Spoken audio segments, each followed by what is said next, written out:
Boa tarde a todos, sejam bem-vindos. É um prazer iniciar mais uma aula aberta do nosso grupo de estudos em Justiça Restaurativa, aqui do Núcleo de Práticas Restaurativas da Justiça Federal de Uberaba. Dessa vez, estamos realizando esse evento em parceria com o NUJURES, que é o Núcleo de Justiça Restaurativa do TRF1. Meu nome é Ana Carla, eu faço parte da equipe do NPR aqui da Justiça Federal de Uberaba, e é uma alegria, uma honra muito grande estar aqui conduzindo esse evento com pessoas que são tão importantes para esse movimento da justiça restaurativa. Estamos aqui com a Gilda, né, que é desembargadora federal e é coordenadora do Núcleo de Justiça Restaurativa do NUJURES, no TRF1. Somos muito gratos, né, por todos os avanços que o Tribunal Regional da Primeira Região proporcionou para a justiça restaurativa em seu âmbito, principalmente na gestão, né, agora durante a gestão da doutora Gilda. Então, fico muito feliz, Gilda, por você estar aqui com a gente hoje. E também estamos aqui com dois palestrantes, dois profissionais que eu admiro muito, que aprendo muito. Acho muito importante o movimento deles, né, à frente da Escola de Justiça Restaurativa Crítica, disseminando um conhecimento aí em justiça restaurativa por um viés crítico, que muito tem agregado, né, para a justiça restaurativa. Então, estamos aqui com a Rafaela Palamola. Ela é doutora em Ciências Sociais pela PUC, no Rio Grande do Sul, mestra em Ciências Sociais também pela PUC, e em Criminologia e Execução Penal pela Universidade Autônoma de Barcelona. Ela é consultora pelo PNUD e pelo Departamento Penitenciário Nacional para o desenvolvimento da Proposta Nacional de Práticas Restaurativas no Sistema Prisional e coordenadora e professora do curso de Direito da Universidade La Salle, além de advogada. O Daniel Achuti é advogado criminalista, sócio do escritório Achuti Osório Advogados. Ele é professor e fundador da Escola de Justiça Restaurativa Crítica, é autor do livro Justiça Restaurativa e Abolicionismo Penal, publicado pela editora Saraiva, é mestre e doutor em Ciências Criminais pela PUC do Rio Grande do Sul, onde atualmente realiza estudos de pós-doutorado. Ele foi pesquisador na Universidade de Veneza, na Itália, na Universidade de Leuven, na Bélgica, consultor da Comissão de Justiça Restaurativa da OAB de São Paulo, correspondente brasileiro da Fundação de Ação Restaurativa na Argentina. Ele também integrou a comissão de especialistas do Congresso Nacional, que debateu e sugeriu a inclusão da justiça restaurativa no projeto do Código de Processo Penal, em 2017. E, em 2019, fez parte da comissão que elaborou a segunda edição do Manual de Programa de Justiça Restaurativa da ONU, na Tailândia. Então, sejam bem-vindos, Rafaela, Daniel, Gilda, e rapidamente, né, com o intuito de ouvir e aproveitar ao máximo o conhecimento de vocês, eu passo a palavra para a Gilda para fazer a abertura. Obrigada, Ana Carla, pelas palavras. Você sempre também muito dispostas, e agradeço aí o carinho de sempre. Bom, boa tarde a todos e a todos presentes, em nome do Sistema de Conciliação do Tribunal Regional Federal da Primeira Região, e também na qualidade de presidente do NUJURES, o Núcleo de Justiça Restaurativa do TRF, saudamos os palestrantes, Daniel e Rafaela, que gentilmente se dispuseram a colaborar e compartilhar principalmente seus conhecimentos e experiências, bem como a todos que se encontram online assistindo a este evento virtual. Não poderia deixar de agradecer o convite recebido pelo Dr. Osmani Antônio dos Santos, juiz de Uberaba, para participar deste evento e também parabenizar a todos que se empenharam na organização. Em atendimento aos preceitos, eu inicio falando um pouco do que dispõe a Resolução 225 e a Resolução 18 também. Em atendimento aos preceitos da Resolução do CNJ 225, e Resolução 18, que foi o ato constitutivo que criou a Justiça Restaurativa no nosso tribunal, Resolução 18 de 2021. Este encontro, senhores, tem por finalidade cumprir o macro desafio e a iniciativa e estratégia para o ciclo 2020-2021, 2021-2000 do CNJ e 26, que diz sobre a prevenção de litígios e adoção de soluções consensuais para os conflitos. Para tanto, senhores, precisamos, para que isso aconteça, sensibilizar, esclarecer e capacitar todos sobre este importante tema. Seus riscos, potencialidades e horizontes possíveis, que é o tema da nossa palestra de hoje, são temas ricos e importantes, diante da necessidade premente de implementação de estruturas sólidas que respaldem e possamos disseminar a cultura da justiça restaurativa em toda a sua profundidade e potencialidade na Justiça Federal. De acordo, como diz o juiz Egberto, vamos devagar porque temos pressa. Com isso, senhores, o SISTICOM, que é o Sistema de Conciliação da Primeira Região, passou a ter, tanto com essa resolução, a âmbito do CNJ, como também no âmbito do nosso tribunal, ao ter sido criada por uma comissão, passamos a ter como diretriz a justiça restaurativa e assumimos, naquela ocasião, a grandiosa missão de difundir e implantar essa política pública em toda a Primeira Região. Portanto, a nossa primeira conquista, como já falei, foi conseguir a resolução, que foi uma resolução de vanguarda no nosso país, porque nós fomos o primeiro tribunal que regulamentamos a matéria.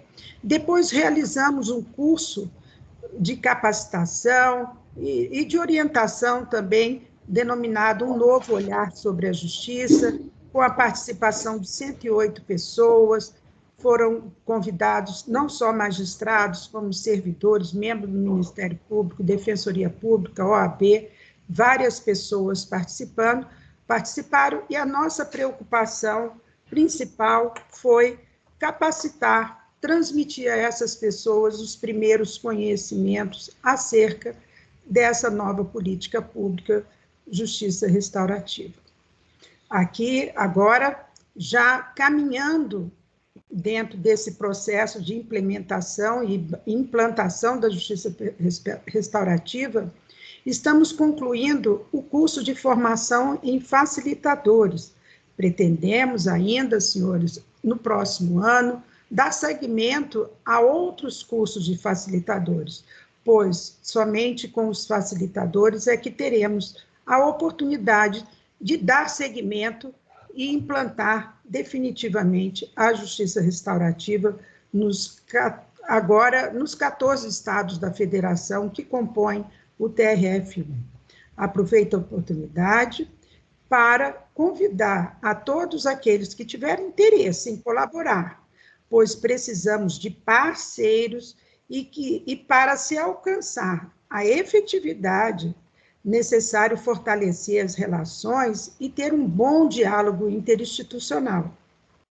Assim, aqueles que se interessarem poderão entrar em contato com o nosso site no TRF1 ou na Justiça Federal de Uberaba, no site do TRF1, entrando no SISTICOM, no Júris, ou conforme quiserem.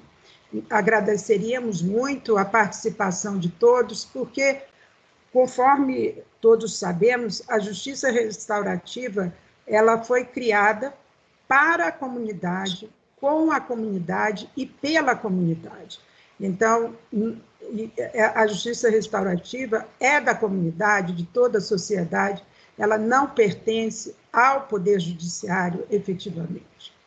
Por fim, em face de sua precisão, eu gostaria de mencionar um conceito de justiça restaurativa, mesmo sabendo que os palestrantes que vão me seguir são doutores na matéria, mas eu recente vi esse conceito e eu gostei muito, porque o conceito que nós temos, doutor Daniel e doutora Rafaela, na resolução 225, ele é um conceito muito técnico e complexo. A pessoa que não conhece justiça restaurativa, quando lê aquele conceito, ela fica sem saber exatamente aquele conceito, ele precisa ser muito bem explicitado por nós, magistrados, membros do Ministério Público, professores, enfim, todos aqueles que lidam com a justiça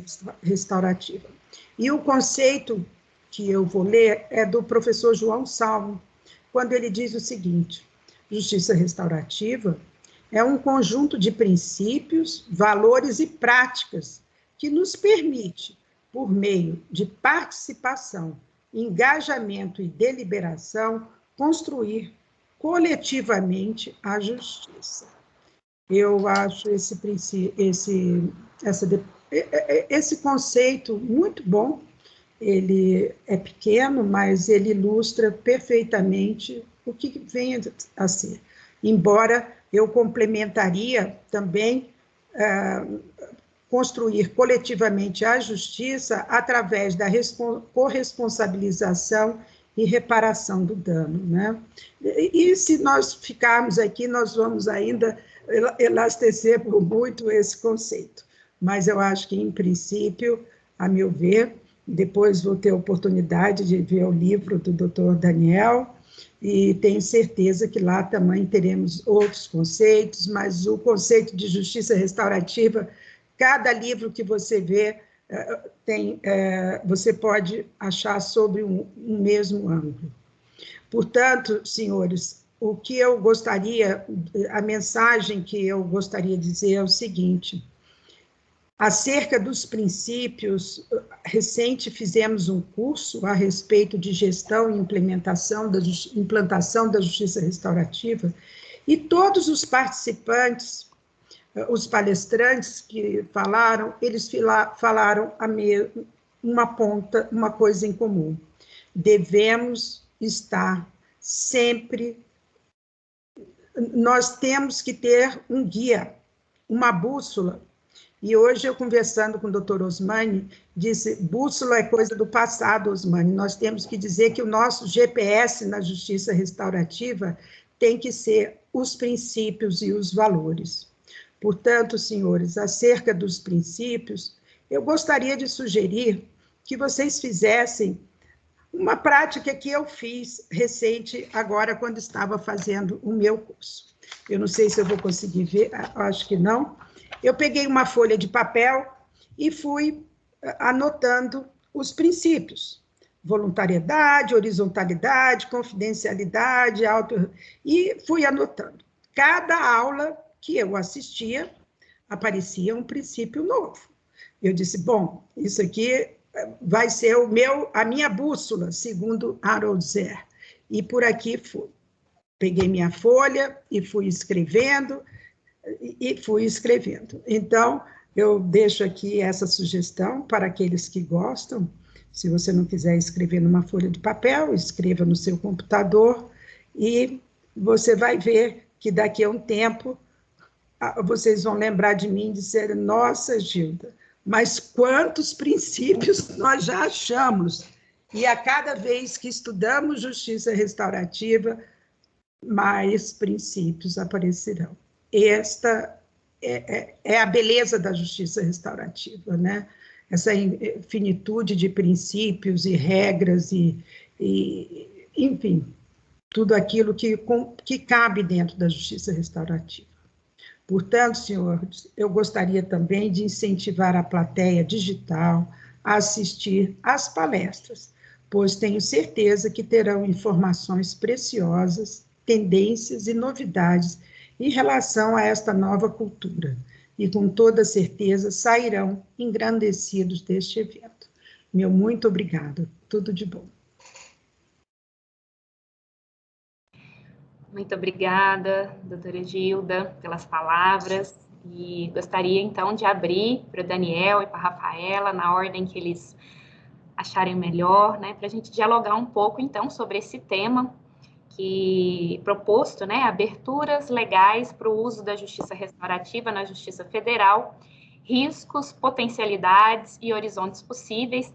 Na verdade, né, Daniel e Rafaela, esse é o começo de um diálogo. A gente tem uma previsão de uma formação mais aprofundada para o ano que vem, né, pensada aí na Justiça Restaurativa, na Justiça Federal, que está sendo formatada pelo pessoal da Justiça Restaurativa Crítica, mas acho que agora a gente pode iniciar alguns diálogos importantes. Muito obrigada e fiquem à vontade.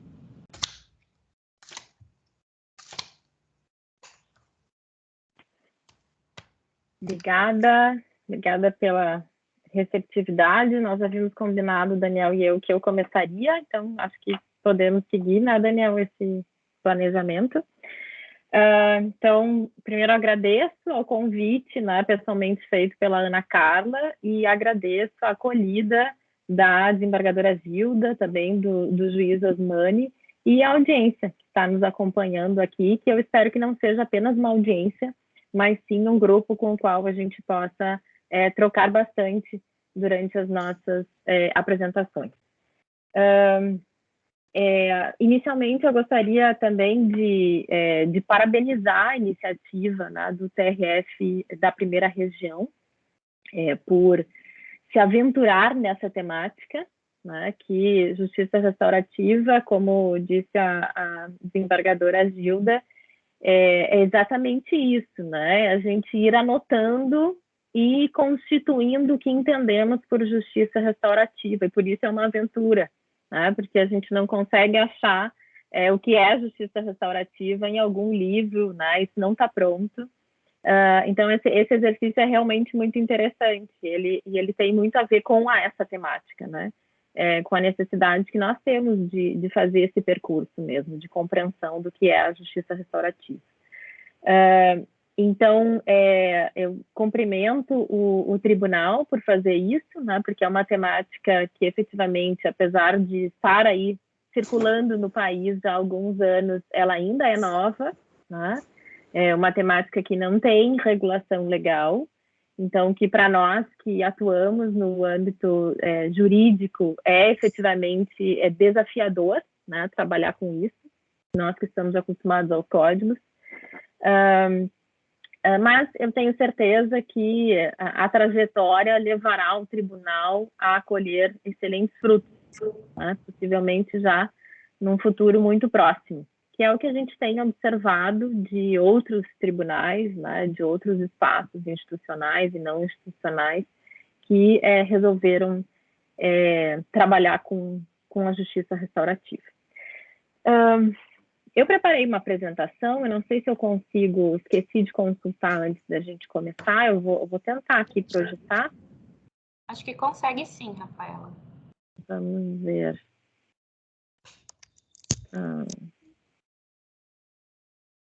Eu cliquei na tela, mas não me aparece nada, me aparece só uma parte preta da tela aqui.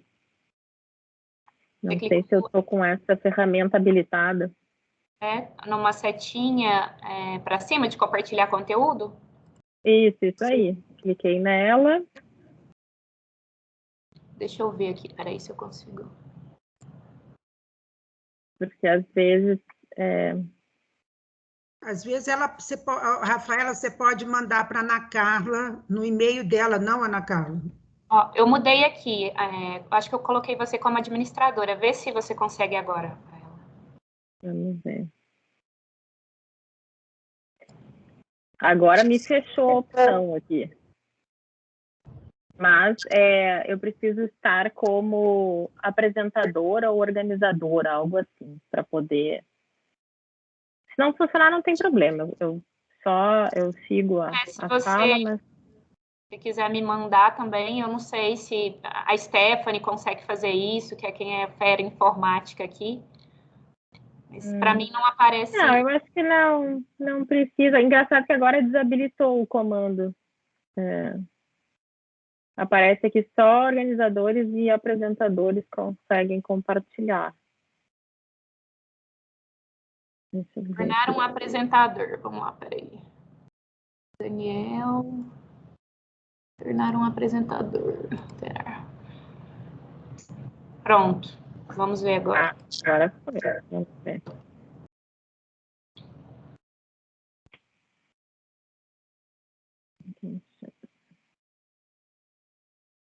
Talvez seja algo do meu computador, porque realmente está abrindo aqui o espaço para eu compartilhar e não está me deixando, não me aparece nenhum comando. Mas, enfim, não tem problema. 2 anos de pandemia e essa tecnologia nem sempre funciona, né? A gente também lida com tantas plataformas. Rafaela, não se incomode. Todo mundo acontece com todo mundo. É engraçado, mas realmente é a segunda vez que eu entro no Teams e eu nunca tinha feito o compartilhamento de tela, então pode ser que seja um problema do meu computador, às vezes tem isso. Bom, mas de qualquer forma, o que eu pensei em trazer hoje, né, sobretudo a partir do convite da Ana, foi falar um pouco sobre a minha pesquisa dos últimos anos, né, que está relacionada com o que eu chamo de construção da justiça restaurativa no Brasil, né? E com base nisso, eu queria pensar um pouco com vocês quais são diante desse nosso percurso, né, de construção da JR, quais são os desafios e, sobretudo, as estratégias, né, para que a gente possa avançar. Então, o meu percurso vai ser falar um pouco da justiça restaurativa no Brasil, focando o cenário mais recente, né? Depois, trabalhando o que eu chamo de protagonismo do Poder Judiciário, né? Que isso acarreta algumas consequências importantes para o desenvolvimento da nossa justiça restaurativa. Se tivermos tempo, né, falar sobre os modelos, as práticas e os discursos que são considerados mais preponderantes no Brasil sobre justiça restaurativa, para então chegar no debate mais das estratégias mesmo, né? Então, quando a gente fala em justiça restaurativa no Brasil, a gente fala de algo bastante específico, né? Se nós olharmos, sobretudo, para experiências de outros países, né? É bastante comum quando nós vamos contar o que é a justiça restaurativa, como é a justiça restaurativa no Brasil, para um estrangeiro, ele se surpreender em vários sentidos, tá? E da mesma forma, quando nós vamos consultar obras internacionais sobre justiça restaurativa, nós também somos surpreendidos porque muitas coisas que aparecem, né, nesses livros, nessa literatura especializada, nós não conseguimos identificar aqui no Brasil, tá? Então, isso quer dizer várias coisas, né? Mas uma delas é que a nossa justiça restaurativa tem especificidades importantes, as quais eu considero muito vinculadas ao nosso processo de implementação mesmo da justiça restaurativa aqui, né? Então, essa é uma primeira observação, né? O que a gente tem de cenário atual da justiça restaurativa no Brasil? É comum nós mencionarmos que a justiça restaurativa inicia com os projetos piloto lá em 2005. Aqueles, acredito que todos vocês já tenham ouvido falar em algum momento, né? Que foram implementados em Porto Alegre, na Justiça Juvenil, em Brasília, no Juizado Especial Criminal, e no interior de São Paulo, também no âmbito da Justiça Juvenil, né? Então, é verdade que as 3 experiências institucionais, né, primeiras que foram implementadas, foram essas. Mas antes dessas experiências, a gente já tinha alguma movimentação importante em termos de práticas restaurativas acontecendo no Brasil, tá? Algumas dessas práticas, claro, elas foram chamadas de justiça restaurativa depois, né? E essa é uma das questões interessantes da JR, que ela não surge com um manual pronto, como eu havia mencionado, né, preliminarmente. A JR ela surge de práticas. E são depois das práticas que vem a teoria. Tanto que estamos até hoje construindo essa teoria. Tá? Então, é bastante comum as pessoas, algumas pessoas dizerem que a primeira experiência de justiça restaurativa acontece no Canadá, na década de 80. Depois temos lá na Nova Zelândia. Né? A questão é que, naquele momento, aquelas experiências elas não eram chamadas de justiça restaurativa. Né? Elas eram algo diferente que estava sendo feito no âmbito da justiça, principalmente justiça juvenil desses locais, né? Mas ainda não se chamava justiça restaurativa. Isso foi acontecendo com o passar dos anos, né? No mínimo uma década depois, a partir da década de 90, que se começa a falar efetivamente de justiça restaurativa. Então, no Brasil, acompanha um pouco essa tendência, né? De a gente ter algumas práticas que depois começam a se identificar com essa ideia. Bom, lá em 2005, a gente tem a implementação desses pilotos, né? E se a gente for olhar para o que está sendo feito hoje nesses mesmos locais, nós vamos encontrar ainda programas em andamento. Tá? Então, aquela semente plantada em 2005, ela rendeu fruto. Tá? Esses programas, eles se expandiram, se modificaram, tá? Mas seguem lá, seguem existindo. Tá?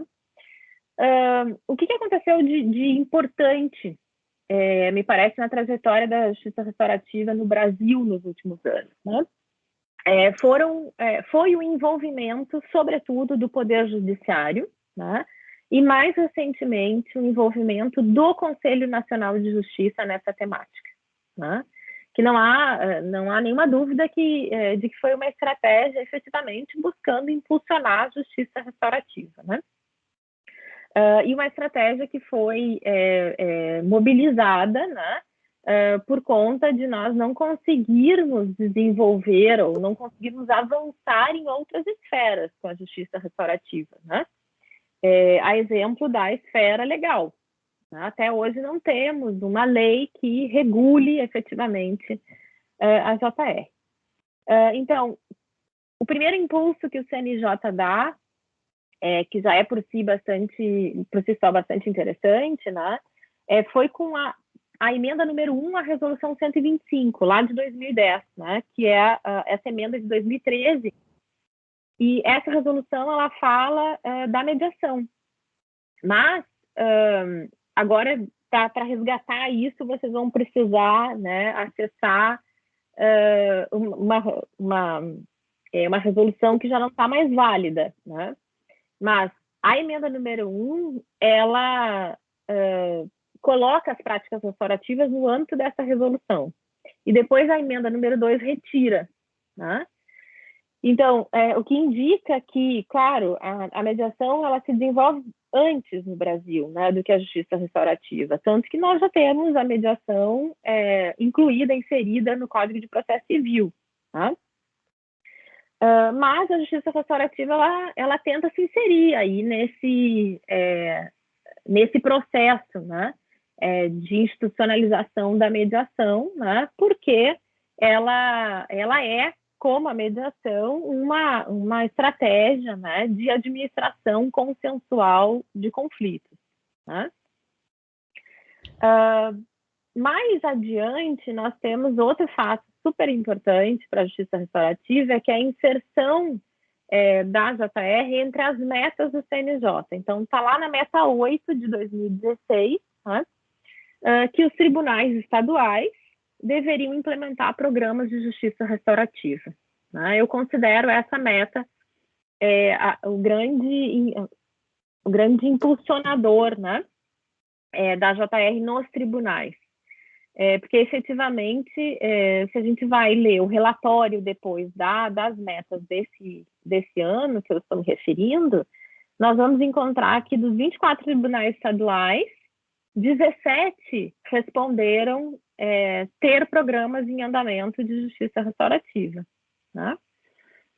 Claro que alguns recém-implementados, né, com funcionamento quase inexistente, mas em termos de institucionalização, de documentação, né, de regulação daquela matéria no tribunal, isso já existia. Então, o que coroa esse processo de protagonismo do Poder Judiciário é a Resolução 225. Né? Então, essa resolução, ela, como eu tinha mencionado, ela vem preencher, de certa forma, uma lacuna, né? Que é a lacuna da regulação legal da justiça restaurativa. Né? E ela se fazia necessária porque se nós conversamos, né, se nós formos buscar informações sobre justiça restaurativa nesse período que antecede a resolução, nós vamos encontrar muitos juízes que querem implementar justiça restaurativa, querem usar mais amplamente, mas eles não sabem como. Eles não sabem nem o que fazer com os acordos, né? Porque a lei não diz nada. Então, a resolução, ela busca, num certo sentido, de dar um respaldo para esses juízes, né, para que eles possam dizer, olha, o que eu estou fazendo aqui não está sendo inventado por mim, não é uma moda, né, é algo que está sendo recomendado pelo Conselho Nacional de Justiça. Tá? Então, efetivamente, ela cumpre uma função muito importante. Né? Ainda sobre a questão da ausência de lei, nós temos o primeiro projeto que foi proposto no Brasil, ele é de 2006. E eu sempre digo abertamente que ele é um projeto muito ruim. E que bom que ele nunca saiu desse status de projeto. Né? E por quê? Eu acho importante dizer por quê. Né? O número do projeto, para quem tiver interesse em dar uma olhada no documento, é 7006. Por que ele é ruim? Porque ele reproduz completamente a lógica do sistema de justiça criminal. Né? A lógica que o sistema trabalha. Então, eu sempre dou como exemplo um artigo que tem nesse projeto, que ele é uma espécie de reedição do artigo 59 do Código Penal, aquele que fala da pena base. Né?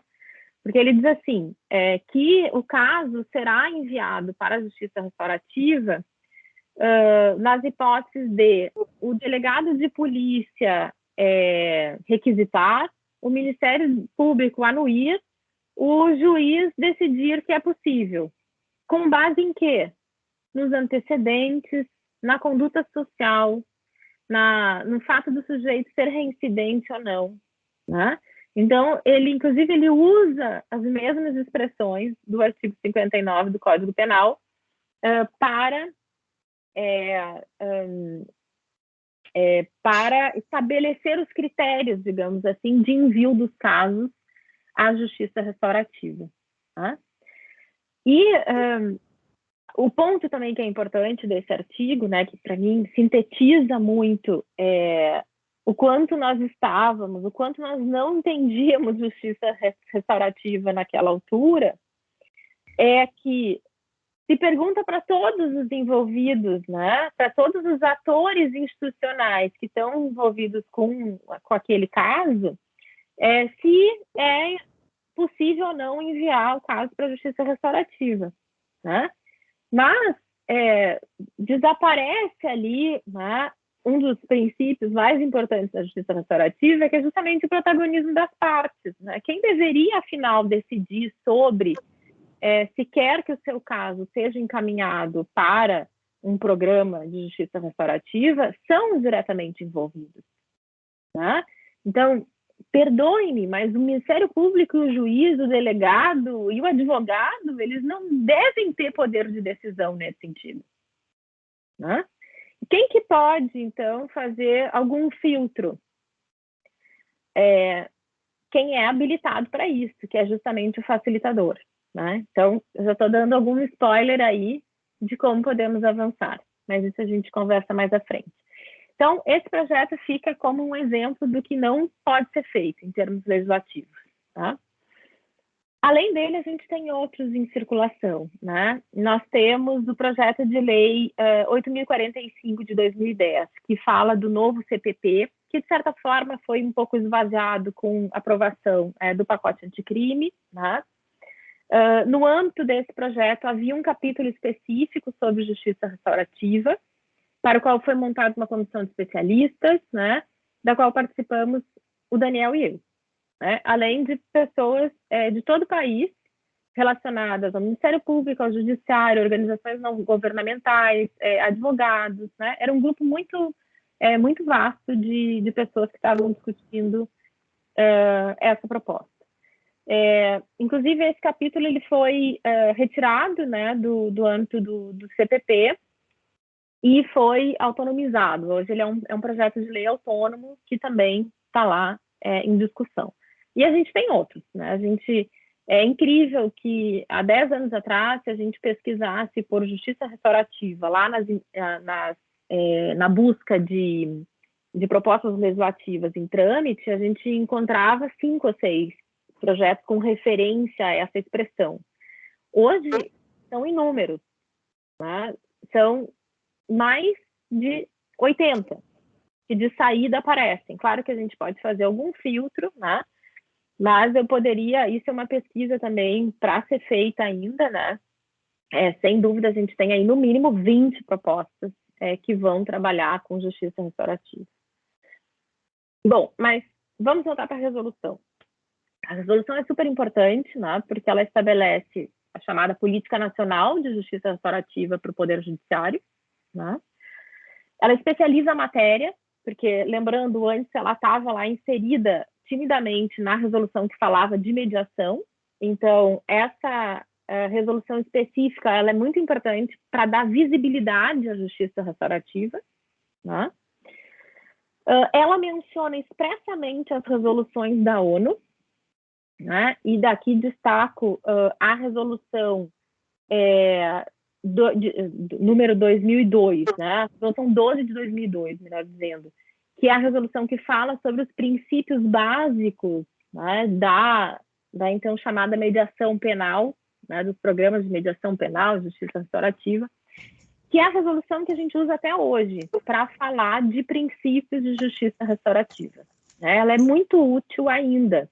Ela é tão útil que a ONU já fez até um novo manual, né, um novo handbook sobre justiça restaurativa, mas ela não mexeu nessa resolução, né? O Daniel pode falar com maior propriedade, porque ele acompanhou, né, os debates da produção desse novo livro sobre justiça restaurativa, mas o fato é que até agora não vem uma nova resolução, né, para dizer coisas diferentes do que aquela resolução traz. Então, ela ainda é bem relevante. E isso é super importante que a nossa resolução reconheça, né, porque em nível internacional é o documento mais expressivo que temos. A resolução também, ela dá abertura para a criação de novas práticas, isso eu considero muito importante, porque no Brasil a gente tem uma característica que é muito nossa, né, que é de usar quase exclusivamente os círculos restaurativos como prática restaurativa. E em outros países, posso seguramente dizer que quantitativamente, na maioria dos países que utilizam a justiça restaurativa, a prática mais utilizada é da mediação vítima-ofensor, tá? Então, no momento que a nossa resolução abre para outras práticas, né, eu considero interessante, porque no futuro a gente pode ter programas que utilizem não só os círculos, mas também uma prática, né, mais direcionada, como é a prática da mediação vítima-ofensor. A resolução também fala que é possível utilizar a justiça restaurativa já na fase pré-processual, né, com a possibilidade de homologação do juiz, né? Isso acho que encaixa muito bem com uma inovação legislativa recente, né, que é a do acordo de não persecução penal. Então, de certa forma, onde a resolução acaba, o acordo de não persecução penal entra, né, e faz com que a gente tenha aí uma nova abertura para a JR. Também a resolução traz algo muito importante, né, para a teoria da justiça restaurativa, que é dizer que existe a possibilidade de as partes solicitarem a justiça restaurativa, né? Ou seja, tanto o acusado quanto o ofendido, a vítima, poderiam solicitar que o seu caso fosse levado à justiça restaurativa, né?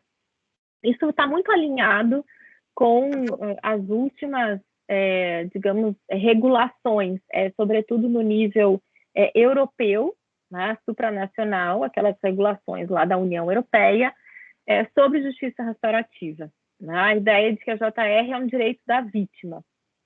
Então, quando a nossa resolução está apontando que as partes podem pedir, né, ela está abrindo esse espaço para a vítima também.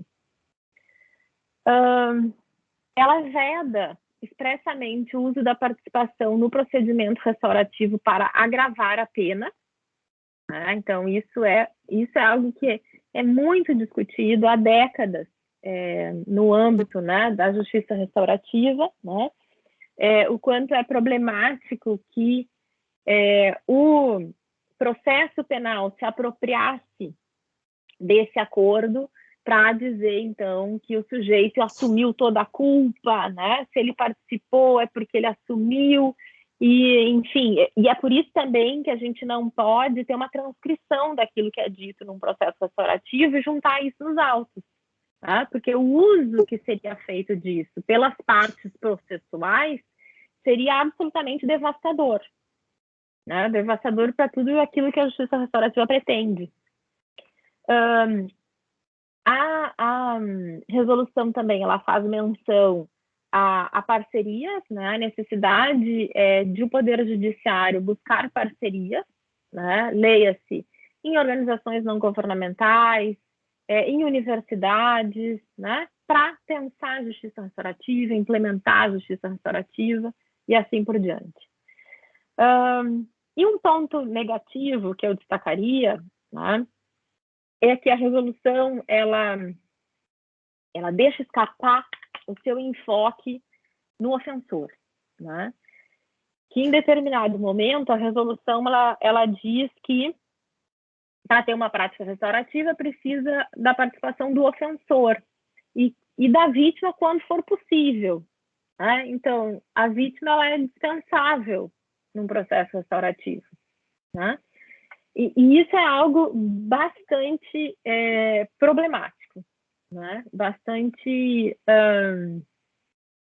digamos, isso aponta, né, que a justiça restaurativa já está desistindo de chegar lá no seu máximo potencial, que é justamente colocar duas partes principais, pelo menos, envolvidas em determinado problema, a lidarem com aquele problema conjuntamente, né? Então, esse é um ponto importante.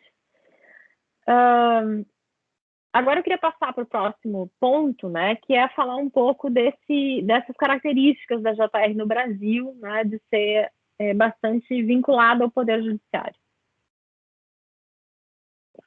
E daí, aqui, só um parênteses, né, eu estou fazendo um diagnóstico do que eu encontrei, né, na minha pesquisa, que procurou ouvir o que eu chamo de protagonistas da justiça restaurativa no Brasil, né?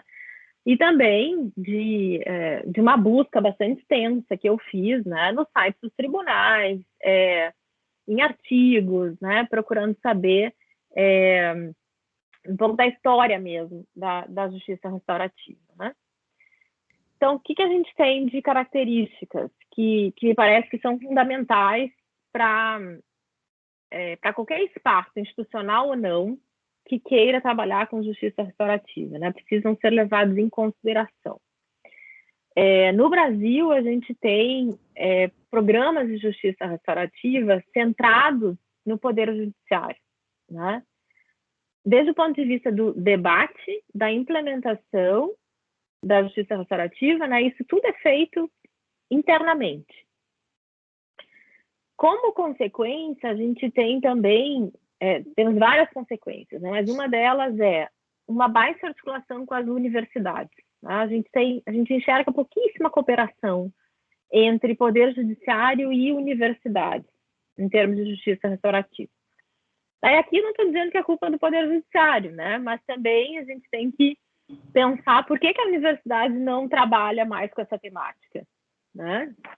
Daí, bom, o Daniel trabalhou com isso também na pesquisa dele, né? A ideia de que somos bastante legalistas e os cursos de direito reproduzem essa lógica, né? Então, se a JR não está na lei, ela não é algo importante para constar nos currículos, né? Então, também tem esse lado.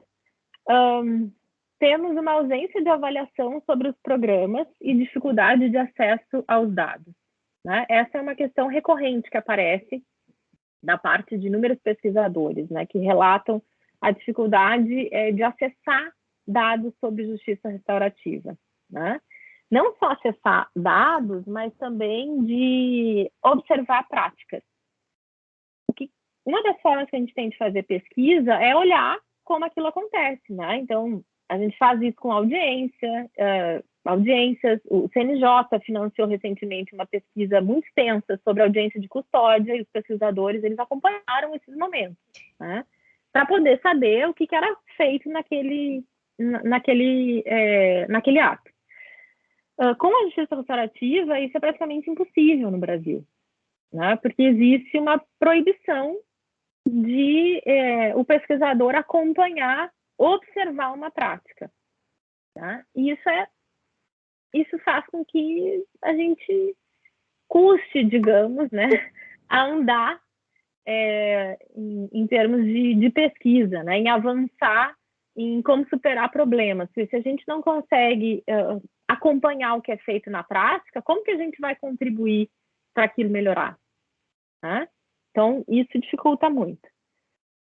Também temos uma característica de reduzido envolvimento das comunidades e da sociedade civil, da sociedade civil, né? Temos alguns programas de justiça restaurativa, temos organizações não governamentais trabalhando com isso, sim, mas são residuais, né? Perto de todo de toda a amplitude que tem, né, o Poder Judiciário com os seus programas, né, mais institucionais, em termos de comparativos, fica insignificante o que a comunidade está fazendo, né, relacionada à justiça restaurativa. E uma outra questão que é bem importante, né, que nós temos programas com pouca continuidade, né? A gente tem como característica de ter programas que são vinculados a uma figura determinada. E daí, se essa figura é deslocada para outra cidade, né, outro tribunal, enfim, o programa ele enfraquece, né? E daí, claro, também a necessidade de a gente pensar em formas de implementação que sejam institucionalização, né, que permitam uma continuidade desse programa, que não fique só atrelado a uma figura específica. Voltando para a questão dos ofensores, né, a professora Vera Andrade, recentemente, já faz um tempo, já, 2017, 2018, saiu a pesquisa que ela coordenou a pedido do CNJ, né, para identificar, para fazer um mapeamento da justiça restaurativa judicial no Brasil. E uma das coisas que ela identificou, muito forte, né, foi a reduzida participação das vítimas nos procedimentos de justiça restaurativa, né? Daí, qual é a consequência disso? Aquilo que eu já tinha falado, né, que um dos potenciais da justiça restaurativa é justamente promover esse diálogo entre vítima e ofensor. Então, se a gente não permite que isso aconteça, a gente está esvaziando esse potencial transformador, digamos assim, da justiça restaurativa. Outro risco é que quando a gente trabalha exclusivamente com ofensores, né, nós temos a tendência de partir para uma estratégia mais intervencionista daquele ofensor, né?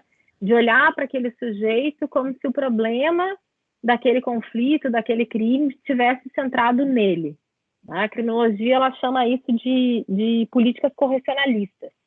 Né? Então, a ideia basicamente é que se eu corrijo aquele sujeito, está tudo certo. Né? Então, daí eu supero aquele problema. Isso também esvazia aquilo que a justiça restaurativa procura fazer. Tá?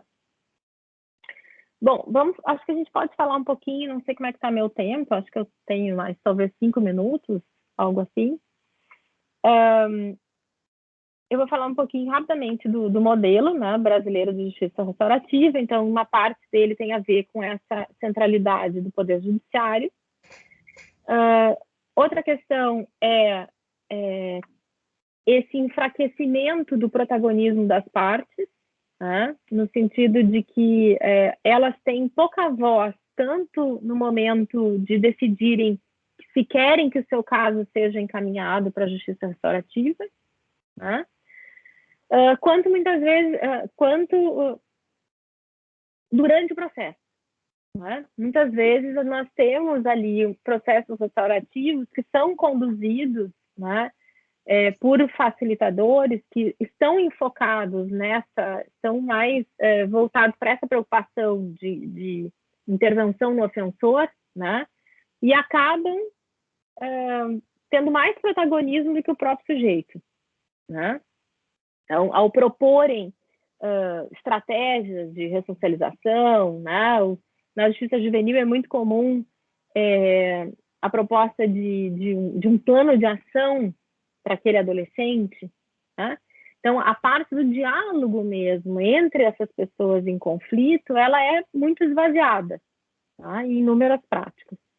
Então, por isso que acaba enfraquecendo esse protagonismo, né, dos diretamente envolvidos. Bom, temos também, daí para fechar, como eu já havia adiantado, né, temos práticas restaurativas que eu chamo de hegemônicas, que são as mais utilizadas, né? Então, a gente tem o uso majoritário dos chamados círculos de construção de paz e restaurativos, né? Temos formações que estão baseadas num único modelo, né? Então, com algumas variações, mas se a gente vai buscar a fundo, né? A fonte daquela técnica, nós vamos chegar quase sempre no mesmo nome, né? Que todos aqui devem conhecer muito bem esse nome, que é o nome da Kay Pranes, né? Então, se ninguém fez aqui curso diretamente com ela, certamente fez um curso com alguém que fez um curso com ela. Né? Então, é quase como aquela teoria de que cada pessoa é separada por outras 3 ou 4 no mundo. Né? Então, quase todo mundo conhece aqui Pranes no Brasil, é só já ter ouvido falar em justiça restaurativa. Bom, isso é bom ou isso é ruim? Estamos vendo, né? Mas eu acredito que isso nos limita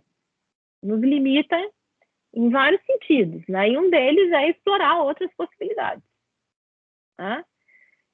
Porque ao invés de a gente dizer, por exemplo, olhando para um caso que ele não é um caso que se adequa à justiça restaurativa, porque eu estou pensando nessa justiça restaurativa do círculo, se eu tenho outra prática, né, se eu conheço outra prática e sei aplicar essa prática, eu posso pensar diferente. Eu posso pensar que esse caso específico, ele não se adequa para aquela prática, mas tem outra prática que acho que iria cair bem nesse caso.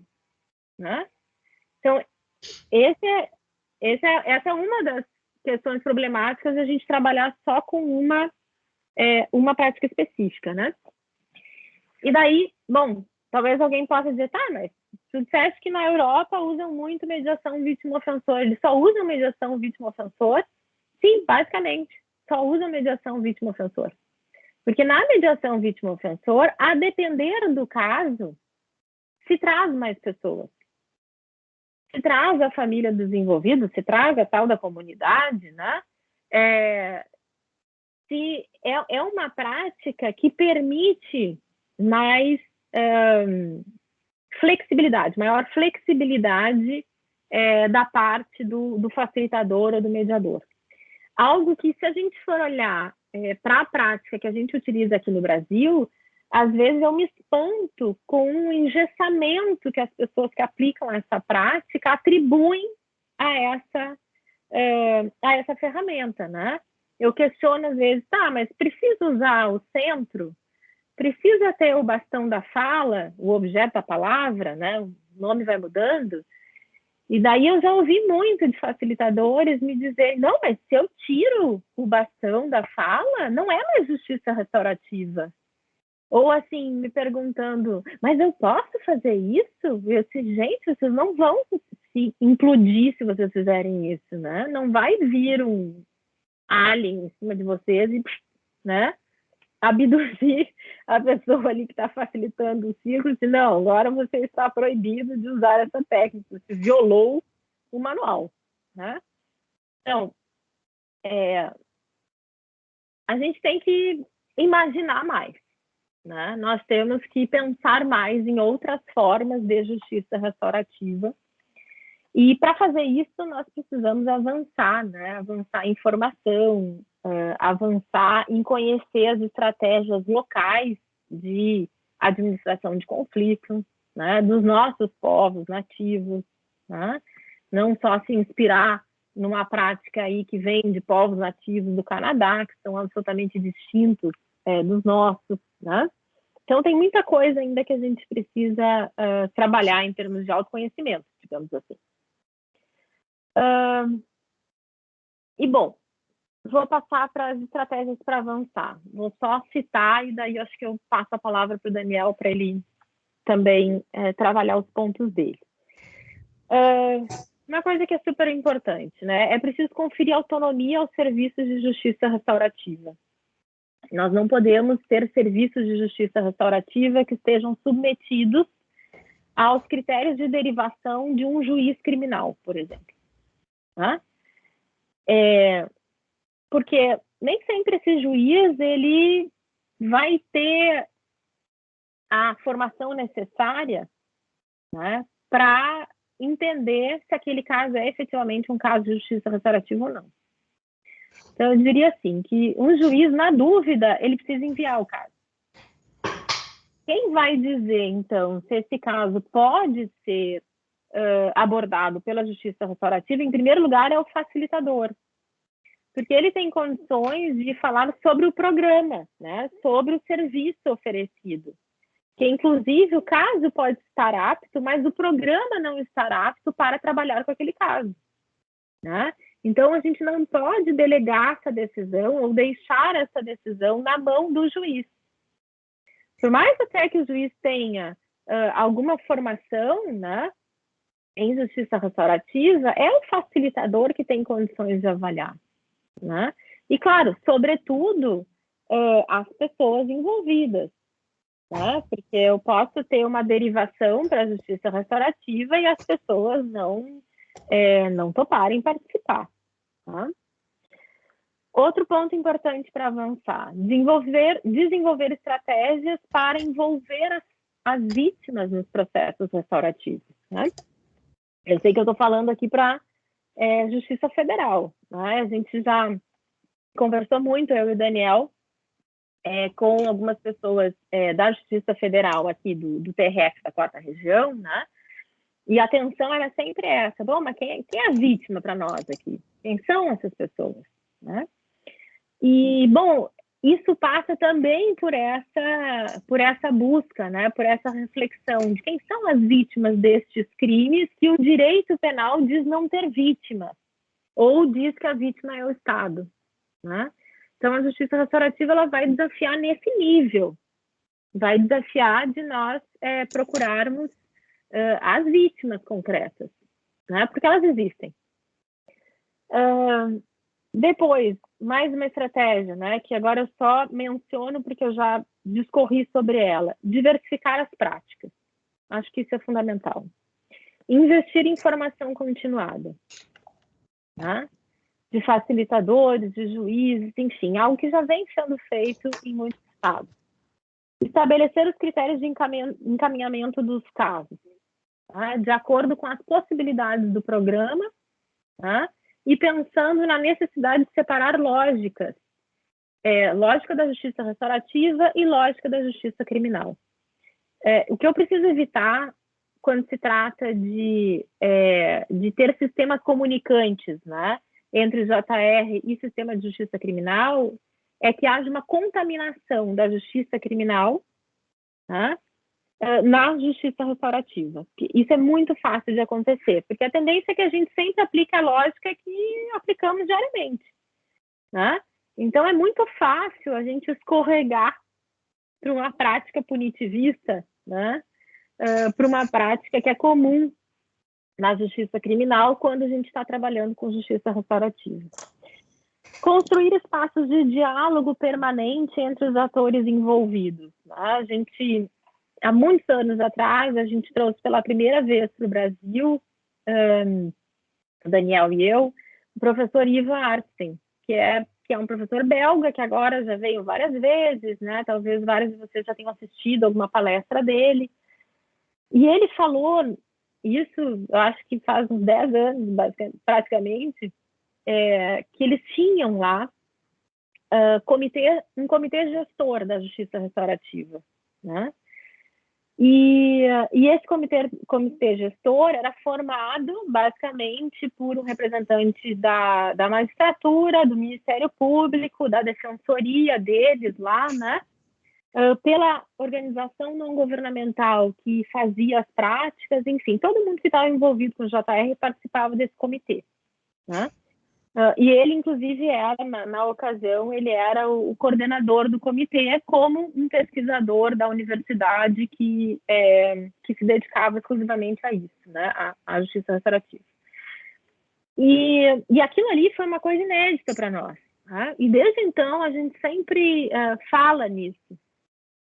Porque, efetivamente, uma coisa que a gente aprende quando trabalha e pesquisa JR é que ninguém faz JR sozinho. Né? É impossível.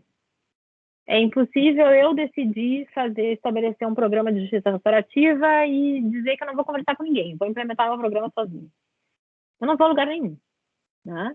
Então, é preciso que se crie essas instâncias de diálogo permanente entre esses atores envolvidos. Tá?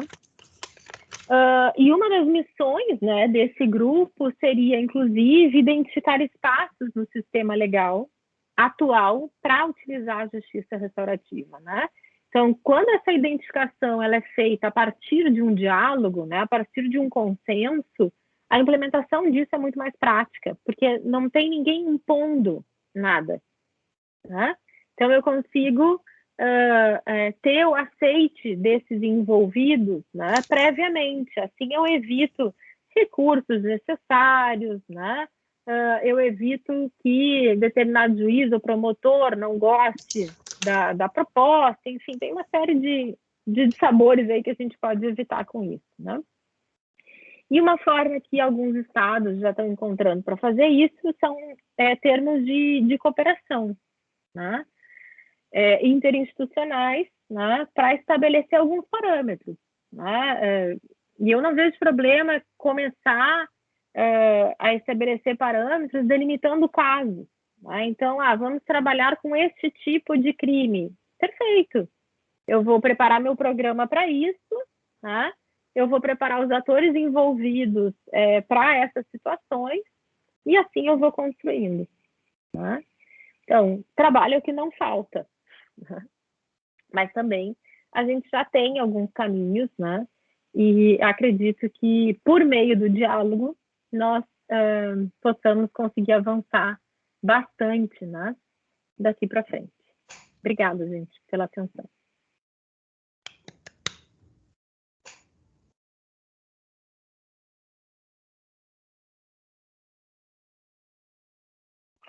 Muito bem, então, acho que eu já posso seguir aqui. É isso? Então tá, pessoal, é um prazer estar aqui com vocês. É um desafio, na verdade, também pautar a discussão desde uma busca, né, por novas compreensões, não só da justiça restaurativa, mas também dos próprios conceitos, né, que nós temos ao redor do que se constrói em termos de direito penal e de processo penal, né? E eu acho que eu começo por aí, colocando que o direito penal que nós aprendemos na faculdade, acredito que todos nós aqui, é um direito penal caracterizado por um sistema de litígio, né? Um sistema de partes que vão submeter o seu caso a partir da iniciativa, na imensa maioria das vezes, do Ministério Público, a um terceiro imparcial, então, que vai proferir uma decisão se o processo chegar até o seu final. Isso tudo, esse modelo de direito penal que nós aprendemos, esse modelo, ele, em hipótese alguma, pelo menos no nosso ordenamento jurídico, admitia a possibilidade de uma negociação, né? Eu recordo bem do início, da entrada em vigor da Lei 9.099, lá em 1995 ainda, quando os debates em torno da transação penal eram debates muito calorosos, né? Porque colocavam em pauta a possibilidade de uma aplicação de uma pena sem processo. E isso era, desde o ponto de vista dos críticos desse modelo, né, uma espécie de escândalo, um modelo completamente inconstitucional.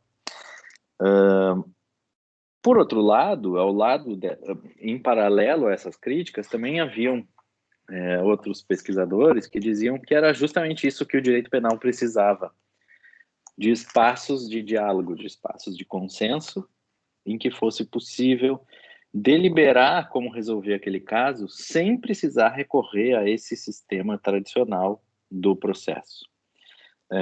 E eu lembro bem que os que pleiteavam a inconstitucionalidade da transação penal estavam mais vinculados ao direito, e os que diziam que era necessário avançar em modelos dialógicos estavam mais vinculados à sociologia, né? Isso é particularmente curioso, né, de percebermos que o quanto muitas vezes nós precisamos nos afastar da estrutura normativa ou até mesmo de algumas teorias normativas para poder pensar um pouco além delas, né? Não no sentido de desconfigurá-las ou destruí-las, não nesse sentido, mas no sentido justamente de buscar algo diferente.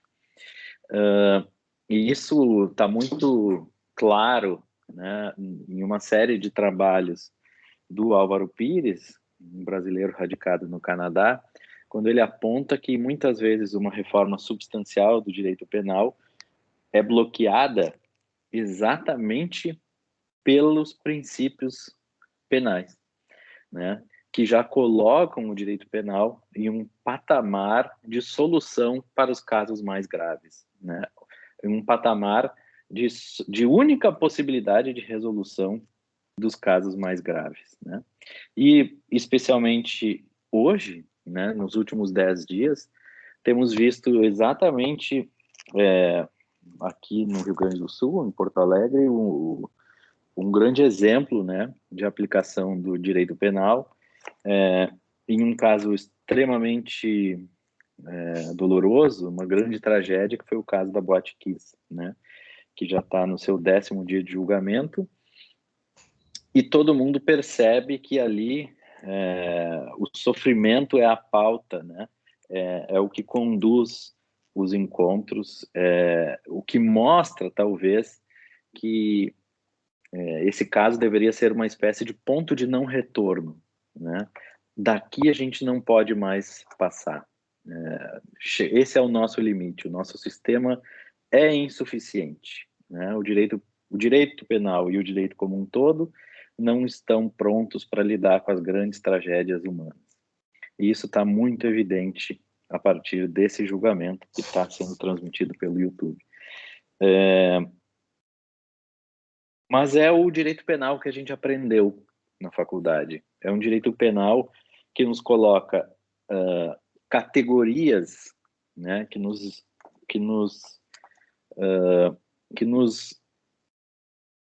ensina que todas as partes que se envolvem em um processo precisam ser categorizadas, porque se elas não forem categorizadas, a gente não sabe o que fazer com elas. A gente não sabe dizer se uma pessoa é vítima ou se ela é acusada. E quando a gente não sabe fazer isso, a gente não sabe nem como proceder direito. Porque como que eu vou acusar uma pessoa e colocá-la como vítima ao mesmo tempo? Bom, e aí, isso é uma clara demonstração de que esse sistema possui limitações substanciais. Não no sentido de que não possa vir a funcionar em alguns casos, porque é evidente que poucos casos, talvez, né, poucos casos, seja possível comprovar isso, porém, no sentido de que tudo o que foge do enquadramento da regra ou da teoria acaba não recebendo uma resposta adequada. E acho que dentro desse modelo que nós aprendemos, o direito penal moderno, uma categoria, me parece, que foi, de longe, a mais prejudicada não é exatamente o termo, né? Mas a mais escanteada, que é a categoria da vítima.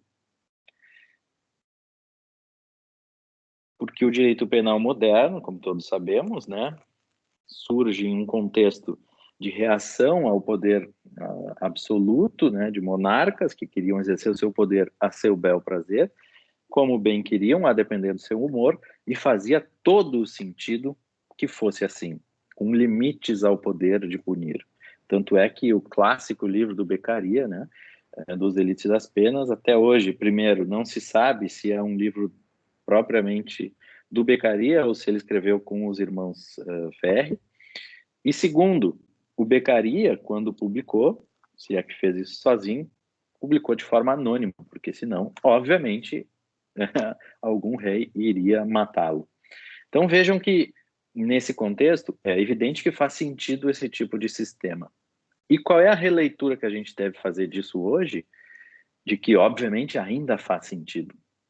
É evidente que ainda faz sentido nós termos isso justamente para evitar ou para limitar que o Estado possa exercer a mesma função dos absolutistas de então, né? Esse sistema, então, ele se renova, ele, a partir das novas configurações sociais, ele reafirma a sua importância. E, ao mesmo tempo que ele reafirma a sua importância, ele nos escancara as suas limitações. Então, a gente chega num paradoxo de percebê-lo como extremamente importante e necessário, em um contexto esculpido pela nossa Constituição, que coloca o processo como um direito do réu e um dever do Estado, basta ver o princípio do devido processo legal, se ele é devido é porque se deve algo, e não é nenhum favor, e o processo tem que ser baseado na lei, e se o Estado deve algo, bom, a única pessoa que tem esse direito acaba sendo a sociedade em geral, e nos casos concretos, o réu. Nesse contexto, é fundamental nós termos esse tipo de processo, porque há, lá no final, uma ameaça de punição. Quando nós modificamos o sistema e buscamos um novo modelo de regulação ou um novo modelo de responsabilização, nós ainda não abrimos mão das garantias constitucionais, né, legais, penais e processuais, sobretudo por conta dos impactos que um novo modelo de negociação podem trazer no processo penal, ou seja, não se abre mão das garantias, mas se busca uma nova estrutura para se pensar esse novo modelo. E aí entra, né, o que eu estava falando lá no começo, a discussão do direito penal negociado, que começa lá com os juizados especiais criminais, em 95, que recebe uma série de críticas por essa possibilidade, que se amplia, ou melhor, que se consolida em uma série de dispositivos legais que já existiam e passaram a existir cada vez mais e se consolidam sob o termo colaboração premiada, para alguns casos, inclusive, mais graves. E a gente passa a ter um cenário que até o final de 2019 permitia a negociação para crimes de menor potencial ofensivo e para crimes, em alguns casos, de maior potencial ofensivo.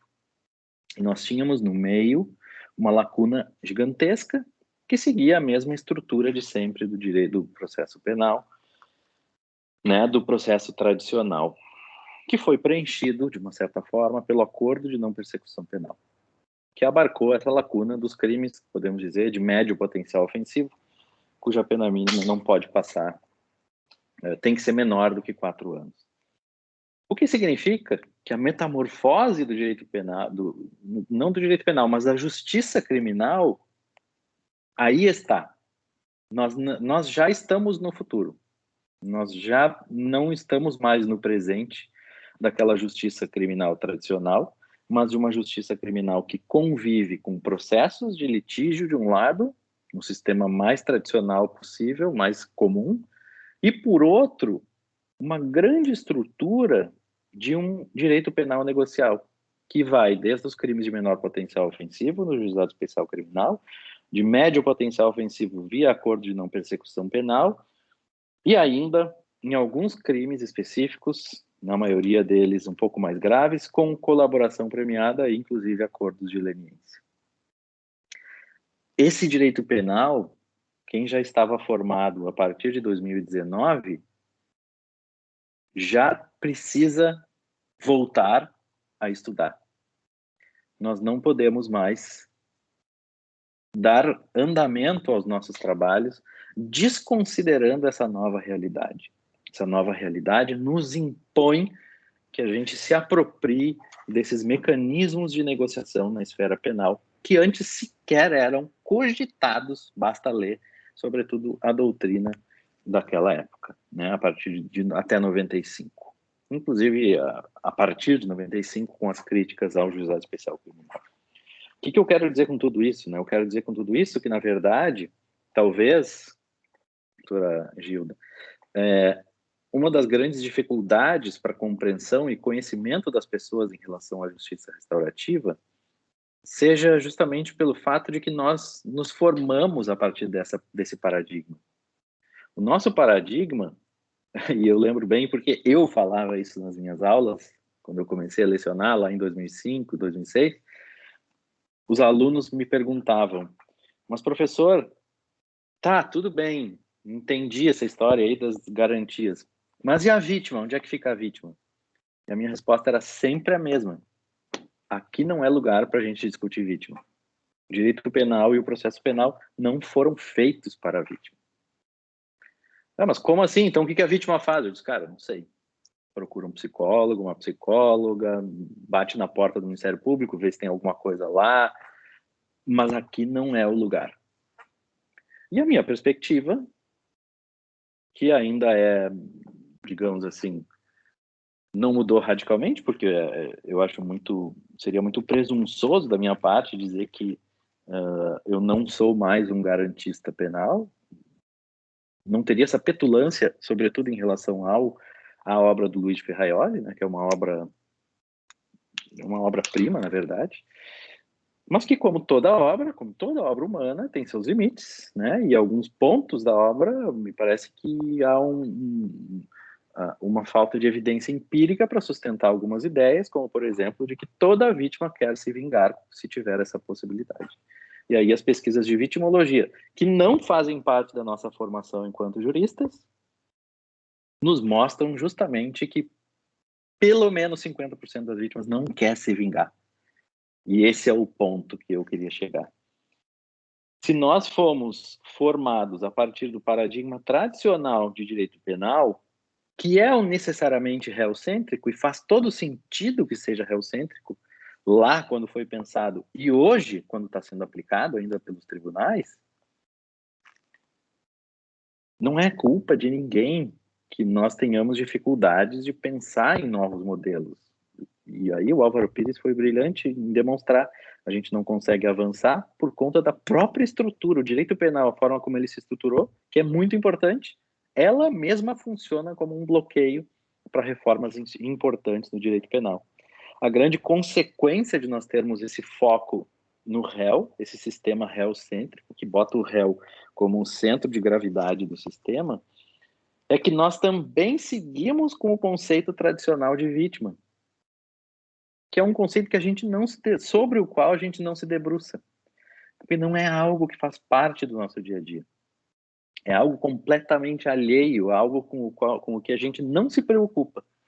E aí o nosso conceito tradicional de vítima nos coloca como uma pessoa de carne e osso que se envolve em um crime comum e que é facilmente identificável. Uma pessoa com CPF, né, o endereço, que a gente consegue identificar facilmente. A grande questão da justiça restaurativa é que ela funciona a partir desse deslocamento do centro de gravidade. E essa alegoria não é minha, é do Antoine Garapon, quando ele diz que ao introduzir a vítima, a gente praticamente rompe com o núcleo gravitacional do sistema, insere um novo núcleo gravitacional e isso simplesmente desloca as forças em jogo.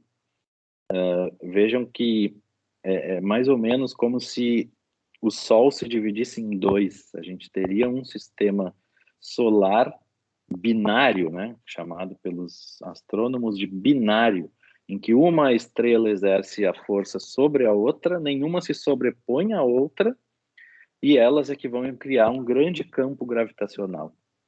Essa é a consequência da gente inserir a vítima nessa discussão. Mas esse é só o primeiro ponto. O segundo ponto, e aonde eu queria chegar, é que, mais uma vez, quando a gente fala de direito penal moderno, a gente está falando a partir de uma compreensão do indivíduo que é própria da modernidade, que somos nós, né? Seres indivisíveis, por isso indivíduo, não divisível por dois. Uma mônada, um átomo, né? A gente pode comparar essa grande diferença de compreensão de sociedades a partir da ideia de que aí o Louis Dumont, estou lendo justamente esse livro, O Individualismo, né, sobre como que as diferentes configurações sociais enxergavam o ser humano. E ele faz uma diferença entre indivíduo fora do mundo, que é aquele que vive para alguma entidade religiosa ou projetando a sua morte, e o indivíduo no mundo, que é aquele mais mundano, mais tradicional. E de uma certa maneira, não só a psicologia, mas também o direito moderno seria impossível sem esse indivíduo. A própria ideia de direitos individuais exemplifica, porque senão teríamos apenas direitos coletivos. Só que vejam, a partir do momento que eu compreendo lá com o Norberto Elias que a sociedade é sempre uma sociedade dos indivíduos e que os indivíduos, nas configurações contemporâneas, se organizam em sociedades, a gente vai ter um sistema extremamente complexo na pós-modernidade. E a pós-modernidade vem justamente para esculhambar tudo aquilo que a gente aprendeu na faculdade em termos de direito penal.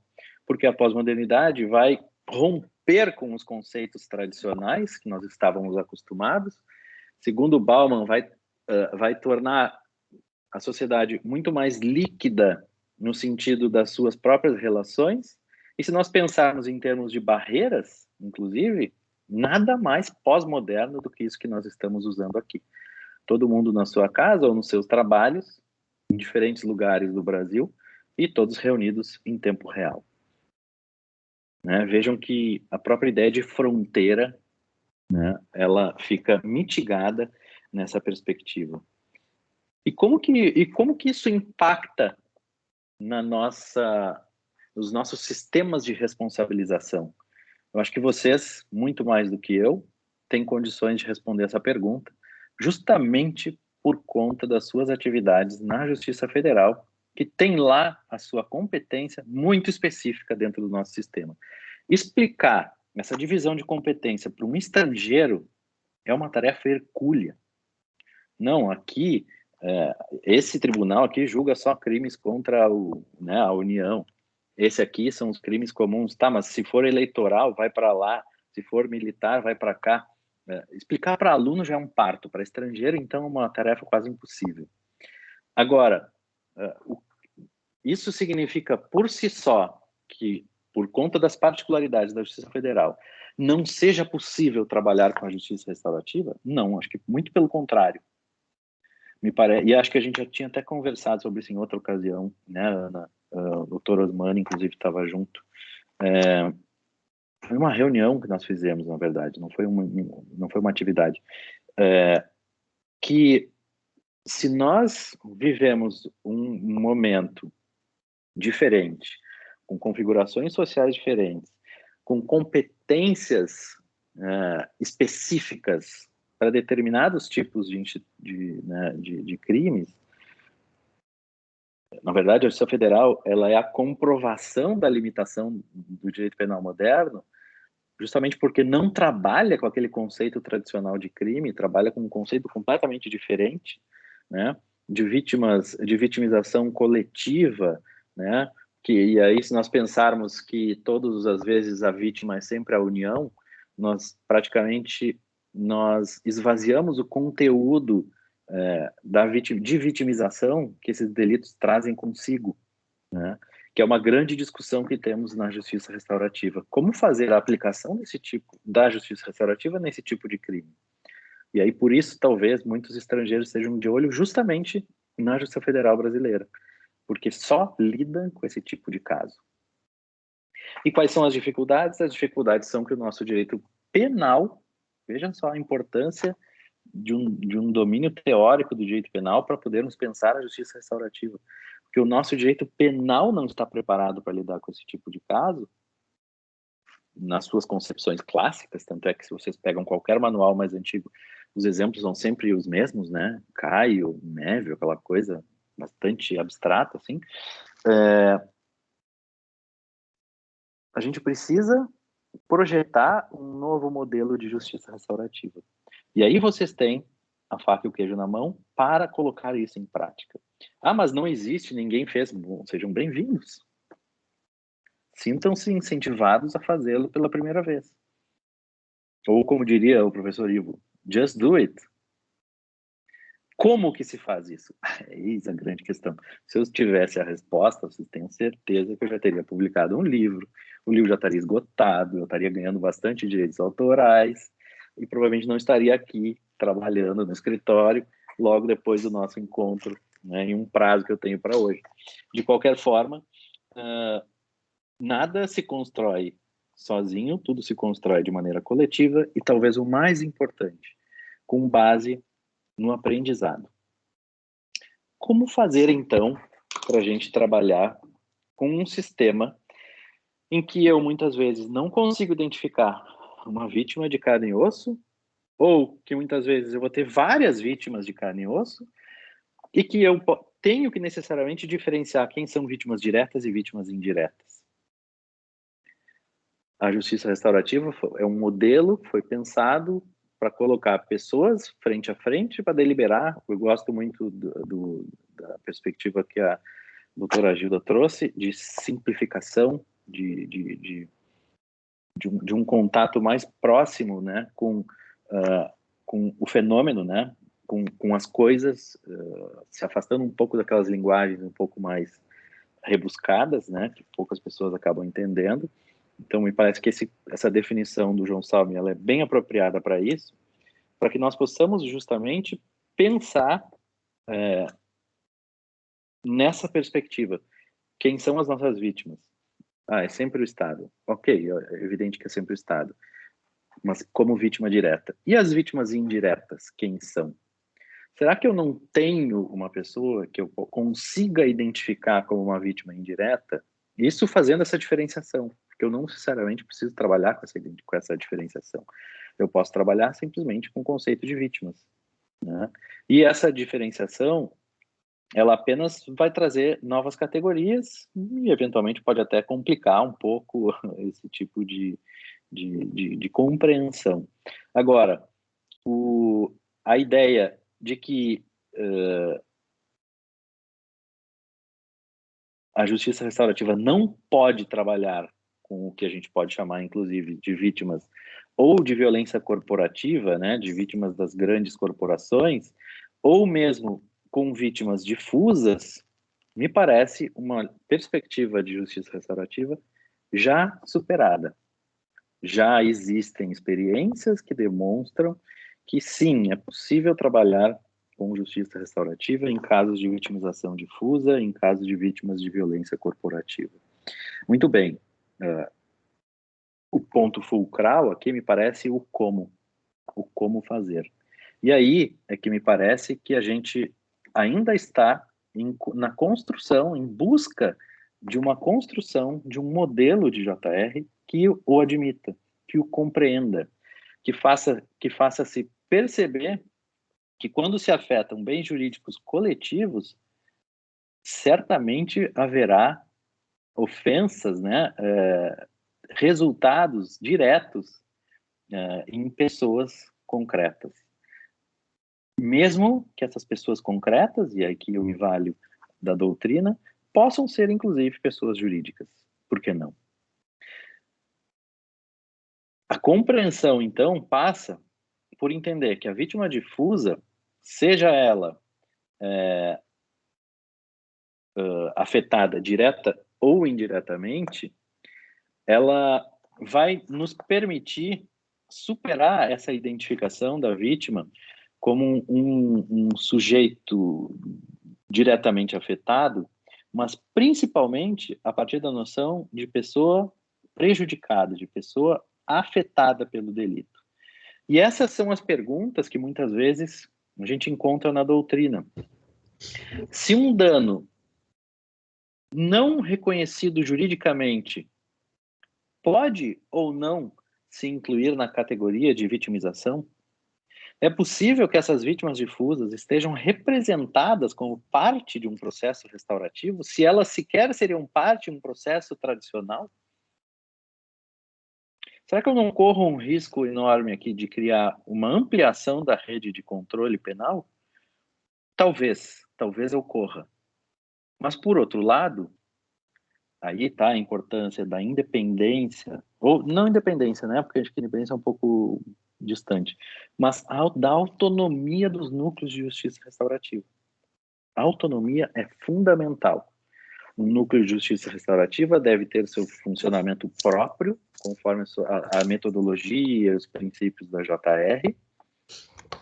E quando um processo é encaminhado para a justiça restaurativa e fique ou não suspenso na vara criminal, me parece que isso é uma questão secundária nesse momento, ali dentro, o que deve prevalecer são as normas, as regras, os princípios e valores da JR.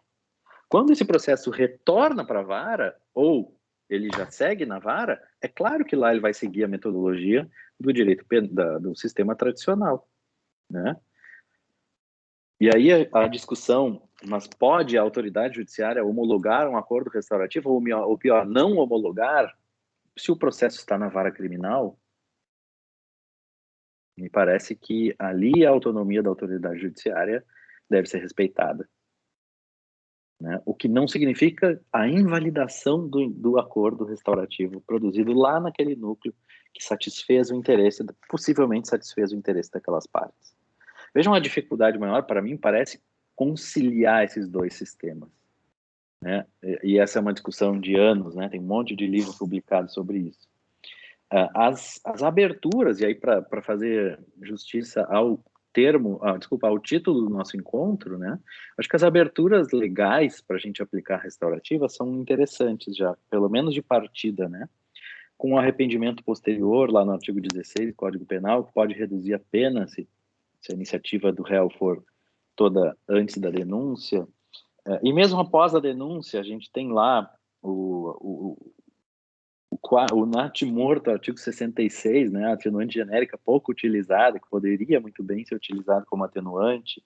Também o próprio 65, inciso 3, que coloca a reparação do dano como uma das possibilidades de atenuação da pena, inclusive a confissão, se o réu confessa, vejo lá na justiça restaurativa, não há prejuízo em beneficiá-lo com isso, sobretudo se for um elemento de convicção da formação da culpa, né? Depois, a gente ainda tem a possibilidade da audiência preliminar lá na Lei 999, de encaminhamento desse procedimento para os núcleos de justiça restaurativa, quando for cabível, e ainda a própria suspensão condicional do processo, que pelo parágrafo 1º pode ser proposto pelo Ministério Público, 89, né, do artigo 89, e pelo parágrafo 2º pode ser, inclusive, sugerido pelo juiz, evidentemente que sujeito à voluntariedade das partes, né, e ainda não vejo vedação legal para que acusado ou vítima façam um requerimento do encaminhamento dos casos, lá no Juizado Especial Criminal. E mais do que isso, pelo acordo de não persecução penal, respeitados os seus requisitos, né, que sejam crimes sem violência ou grave ameaça, de penas mínimas menores de 4 anos, que haja confissão formal ou circunstanciada do delito e que não sejam aplicáveis à violência doméstica, o inciso 5º é uma cláusula aberta, com a participação, dependendo, obviamente, da iniciativa do Ministério Público, no caso do Ministério Público Federal, seria possível, né, sugerir a suspensão do processo para a tentativa de encaminhamento de um acordo de não persecução penal e encaminhar esse caso para um núcleo de justiça restaurativa, seja ele dentro, seja ele fora do judiciário. E ainda, observando essa necessidade de conciliação entre os dois sistemas, da JR e do sistema penal, ainda que a autoridade judiciária entenda insuficiente o acordo restaurativo estabelecido entre as partes, nos termos do inciso 5º, e que o Ministério Público propõe a sua homologação, ainda assim é possível que o próprio Ministério Público proponha, então, que o acordo seja acompanhado, né, de uma das outras hipóteses ali do 28A, dos incisos do 28A.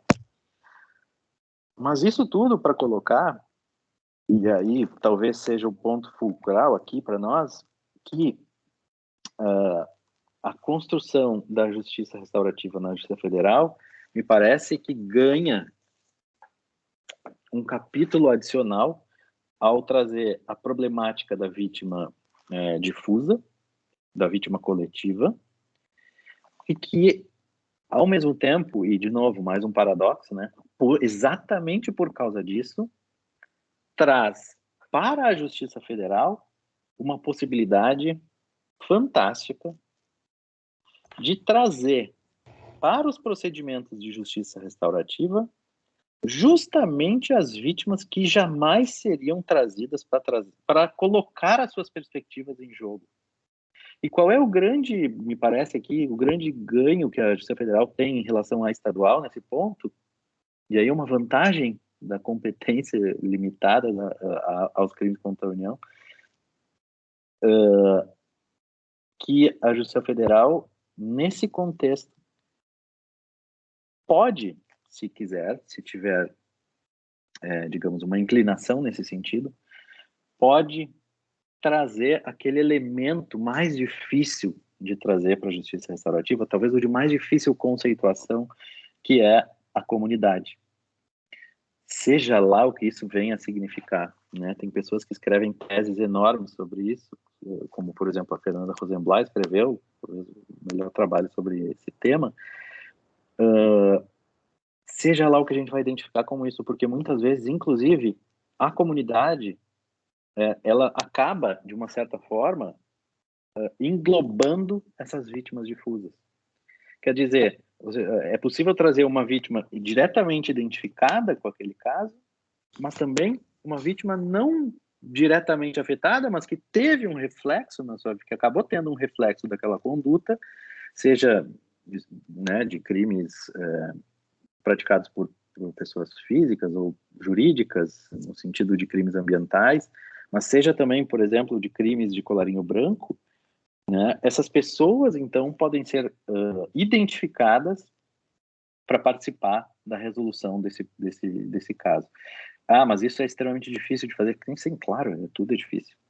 Não existe fórmula fácil, não existe caminho fácil para tentar superar essa estrutura moderna do direito penal que direciona a nossa compreensão de categorias, né, de partes de processos. E esse talvez seja o grande desafio e, paradoxalmente, a grande vantagem da Justiça Federal.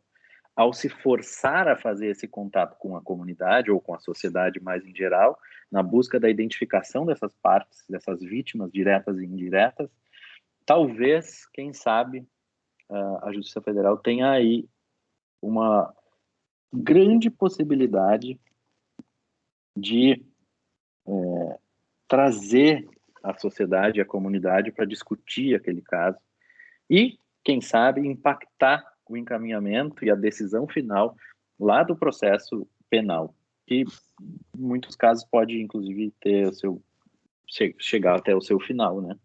Porque a gente ainda não tem uma definição de se o processo penal deve seguir adiante ou deve parar se houver um processo restaurativo em paralelo. Então, por não termos uma definição legal sobre isso, significa que quando não couber acordo de não persecução, transação penal ou outro instituto de negociação, eu não posso encaminhar para o núcleo de restaurativa? Posso sim, sempre posso. Sobretudo porque não tem um artigo que proíba. E mesmo que esse encontro restaurativo, se tiver ou não acordo, venha ou não a produzir resultado no processo penal. Me parece que, por enquanto, por não termos essa normativa que passe pelo Congresso, né, que não seja uma resolução do CNJ, enquanto nós não tivermos isso, a gente ainda não sabe muito bem qual o impacto de um possível acordo restaurativo em um processo que chega até a sentença.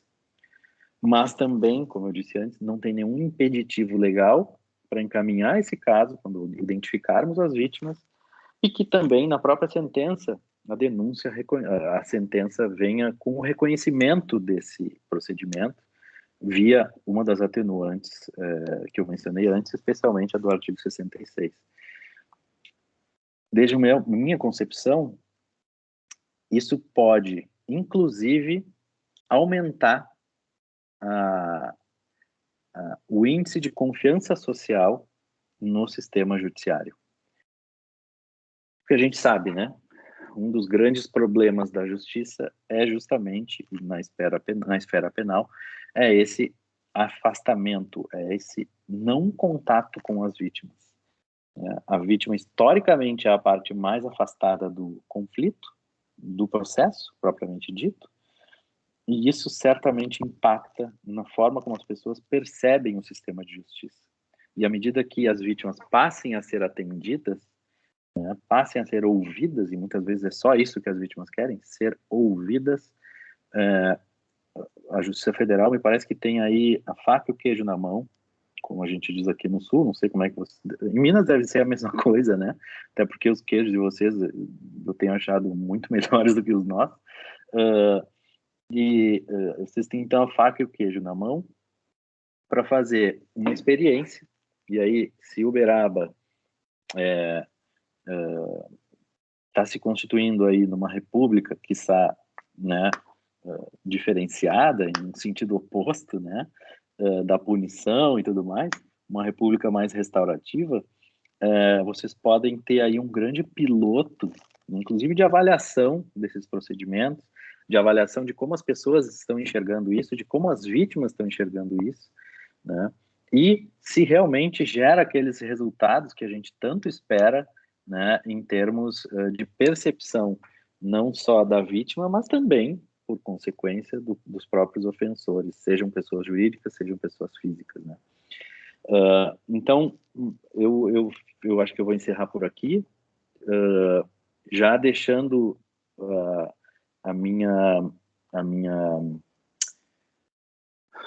meu encorajamento, meu incentivo para que a partir da experiência que vocês constroem diariamente em Uberaba, vocês venham a trazer justamente essas novas conceituações, essas novas propostas, esses novos modelos de JR adaptados à realidade da Justiça Federal. Por enquanto, acho que é isso. Obrigado, pessoal. Muito obrigada, Daniel, Rafaela. Ótimas contribuições. Quero abrir para os colegas, né, para os ouvintes, para ver se alguém tem alguma pergunta, enfim, alguma reflexão. Para mim ficam muitas angústias, né, muitas perguntas, estou bem movimentada, assim. Queria começar, então, dividindo algumas delas com vocês, até que o pessoal vai tomando coragem aí para levantar a mãozinha ou para se manifestar. Mas eu penso assim, na importância realmente de a gente pensar a justiça restaurativa desidentificada desse direito penal moderno, né? Eu acho que é uma dificuldade muito grande quando a gente tenta entender a restaurativa com conceitos que não são próprios dela, né? Então, por exemplo, quando a gente vai pensar na própria vítima, né, no próprio conceito de vítima, e aí a gente pensa que a justiça restaurativa não está preocupada só com a violência relacional, né, mas também com a violência estrutural, social. E nesse contexto, a ideia de vítima pode ser muito dinâmica, né? Então a gente tem, acho que até a Mirella, né, está se dedicando a isso, né, Daniel, de pensar, né, será que a justiça restaurativa não demanda realmente um novo conceito, né, de vítima ou será que envolvidos, enfim, né? Será que isso não está dificultando a nossa compreensão e a nossa evolução no caminho da justiça restaurativa? Eu acho que a gente precisa realmente pensar em novas categorias analíticas que sejam mais coerentes com os princípios e valores restaurativos. Outro ponto que eu penso, né, em relação à vítima, e aí eu me lembro muito dos estudos do nexo de causalidade, né, onde havia ali teorias que buscavam limitar, né, quem poderia ser considerado vítima, né? E aí eu sempre me pergunto, quando me lembro desses estudos, a quem serve essa limitação, né? Porque me parece que o direito penal moderno está muito mais preocupado com a resolução do processo do que com essa paz social, do que com, né, a satisfação dos conflitos num sentido social, né? E aí é muito mais fácil a gente partir para isso, né? A gente limitar, né? A gente partir para aquele sistema mais binário de certo e errado, fica mais fácil para o juiz analisar e julgar. Se a gente começa a inserir elementos de complexidade, né, moral, humana, isso torna muito mais difícil, né? E aí uma coisa que eu sempre escuto, né, por exemplo, principalmente quando são crimes que envolvem uma pluralidade de vítimas, centenas de pessoas, como o caso de Mariana, né, que cito ele por ser mais conhecido, as pessoas dizem assim, tá, mas como que a gente vai viabilizar um procedimento restaurativo nesse caso? Como que a gente vai ouvir todas essas pessoas? Isso demoraria anos, né? Quer dizer, a gente está utilizando a justiça tradicional, já vamos aí para 6 anos e não conseguimos endereçar medidas efetivas de reparação para essas vítimas. Estou aqui com uma notícia do G1 aberta, dizendo que após 6 anos, as vítimas da tragédia de Mariana ainda esperam por indenizações, por moradias. Então, será que a questão é essa, né? Será que é isso que a gente precisa se preocupar? A gente tem que preocupar com celeridade? Ou será que a justiça restaurativa está propondo para a gente uma outra finalidade, né? Um outro olhar, né? Que é um olhar de reparação de danos, né? E aí a gente precisa se abrir para isso. A preocupação primordial não pode mais ser procedimental, não pode mais ser celeridade, né? E sim alcançar aquelas pessoas que efetivamente foram afetadas. Então, me despertaram, assim, algumas reflexões que eu queria, e angústias que eu queria dividir com vocês. E queria ver se alguém quer trazer alguma reflexão, alguma pergunta. Acho que o Osman levantou a mão. Não é basicamente uma pergunta, mas, assim, externar minha gratidão por ouvir o Daniel e a Rafaela, professores que, assim, dispensam quaisquer referências, né, em termos de cabedal de conhecimento. E dizer que eu me sinto extremamente honrado ao ouvir vocês, porque eu ultimamente venho numa perspectiva de me indagar sobre, assim, a gente vem de uma caixinha retributiva, do processo retributivo, e eu estava percebendo que a gente começava a entrar na caixinha restaurativa, né? E vocês ampliam esse leque e me faz ver que nós não estamos tão nessa caixinha, porque quando o Daniel colocou da possibilidade da gente utilizar de resultados do procedimento restaurativo, inclusive no processo tradicional, né? Mesmo que tenha havido ali um plano de ação, um acordo entre as partes, né? Porque isso é muito criticado por muita gente, né? E confesso que quando vocês me trouxeram essa perspectiva, meu coração bateu acelerado. Eu falei, pô, peraí. Então, acho que, né, é algo que a gente efetivamente pode pensar. Porque eu cheguei a pensar comigo mesmo, falei, não, isso aqui eu não posso nem externar, porque senão vão me triturar por aí. né? Aí, sob pena da nossa República de Uberaba vir à falência, né?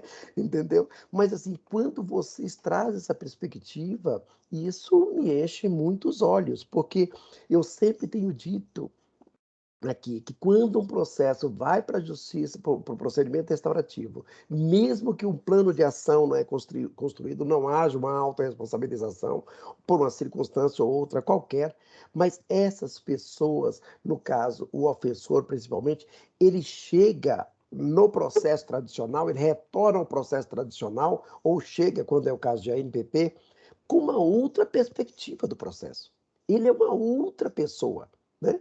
Então, mutatis mutandis, nós estamos usando dos resultados auferidos num procedimento restaurativo que não culminou no apogeu ali, que seria aquela autorresponsabilização, mas ele trouxe reflexos. Então, assim, se eu não posso utilizar nada de lá, então, sequer isso eu também poderia utilizar, né? Os benefícios que essa pessoa auferiu por ter passado por um procedimento restaurativo, né? E aí, como a Rafaela coloca, a importância de termos facilitadores muito bem preparados e que esses facilitadores tenham o comando desse processo e não o juiz, né? Eu confesso que essa foi uma outra perspectiva que me abriu os olhos, porque a gente ainda faz isso aqui. Não, o Ministério Público faz uma seleção dos casos onde cabe ou não a NPP, aí chega no núcleo de prática restaurativa ou na vara, a gente faz uma outra seleção, aí chega no núcleo de prática restaurativa, aí sim, os facilitadores vão fazer efetivamente essa seleção e dizer, olha, aqui eu acho que ou cabe o encontro vítima-ofensor, aqui cabe, né, o ciclo de construção de paz, ou aqui não há possibilidade de evoluirmos, né, nas práticas restaurativas. De forma que, assim, a minha intervenção é mais para agradecer a vocês por me abrilhantar os olhos, por clarear muita coisa na minha mente nesse momento. É isso. Doutora Gilda, seu microfone está fechado. Também gostaria de agradecer a Rafaela. Primeiro, esse trabalho que você fez, Rafaela, a gente encontra na internet? Você tem obras publicadas, alguma coisa assim? Ah, tá. Depois você deixa com a Ana Carla, para a Ana Carla divulgar, colocar no nosso mural também o nome do livro do Dr. Daniel. Daniel, veja bem, eu gostei muito das colocações, tanto da Rafaela como da... foi como eu disse, cada vez que a gente estuda, houve uma palestra sobre justiça restaurativa, é uma nova surpresa. Então, doutor Daniel, ainda coloquei o princípio da autonomia aqui na minha relação, viu? Pois é. Então, você está vendo que cada vez é mais... Mas, assim, o que eu gostaria de trocar uma ideia com vocês, ontem até conversei com a Ana Carla sobre isso, é o seguinte, aqui na Justiça Federal, na Justiça Comum, a Justiça Restaurativa, me parece que é mais fácil, na Justiça Federal, não. Então, qual é o desafio, Osmane, da vez? Nós temos em Macapá, assim como foi o de Mariana, aquela questão do apagão. E o advogado da empresa, lá concessionária de energia, lá do Amapá, me ligou e disse, doutora Gilda, eu sei que a senhora aí no Sisticom, uma desembargadora lá do tribunal, disse que isso seria uma ação muito complexa. Hoje nós temos mais de 5.000 ações em Macapá sobre aquele apagão, e se poderíamos fazer ou um acordo ou justiça restaurativa. Eu fiquei a pensar, e esse é um grande desafio, mas como o senhor fez algumas colocações, a Ana Carla também, a Rafaela, será que poderia ser objeto de uma ação restaurativa? Vamos dizer, como é que nós poderíamos pegar 5.000 pessoas? Você não tem como... Eu acho que isso teria que ser objeto de uma conciliação. O que vocês acham? eu trago essa, porque é complicado, 5.000 pessoas, 5.000 ações aproximadamente em Macapá, e será, olha aí, doutor Daniel, o desafio da vez, e isso será